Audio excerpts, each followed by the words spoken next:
jihad is mentioned in the Quran about 41 times.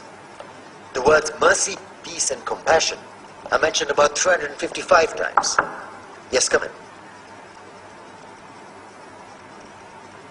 Come on in, Riaz. Sit down, please.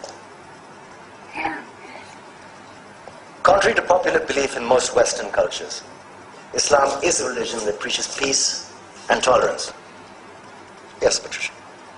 If Islam truly is a religion that preaches peace, then how come the world's most troubled spots, the West Bank, Afghanistan, Pakistan, Iraq, they're all plagued with Islamic terrorism? Well, that depends on your definition of terrorism. Some might argue that the U.S. invasions of countries like Iraq and Afghanistan are also acts of terrorism. No, those were acts of war to get rid of despotic regimes. Or a means of getting at a country's oil.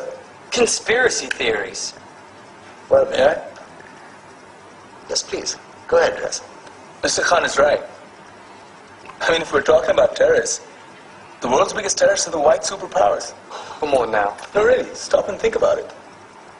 Explain 9/11. Okay.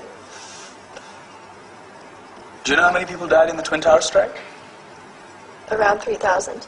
And do you have any idea how many people died in the bombing of Afghanistan? Take a wild guess. More than 15,000 people died. And that's just conservative figures. About 50,000 tons of explosives were dropped on innocent civilians. Men, women, children. Yeah, but that was because of the Taliban. Now that you brought it up, did you know that the Taliban was a creation of the CIA to fight the Russians? Whatever. They were still harboring terrorists. Yeah, right. Terrorists that were never found. Just like the weapons of mass destruction that were never found in Iraq. Do you want to get into the death toll in Iraq? 500,000 civilians and counting.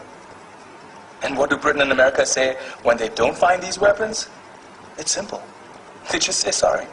And still refuse to relinquish control of these countries. What are you trying to say? What I'm trying to say is that just because you're American, wear a fancy suit, and call yourself the president, doesn't make you any less of a terrorist.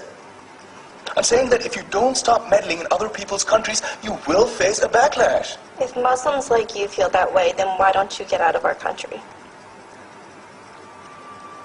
We will. As soon as you promise to leave ours.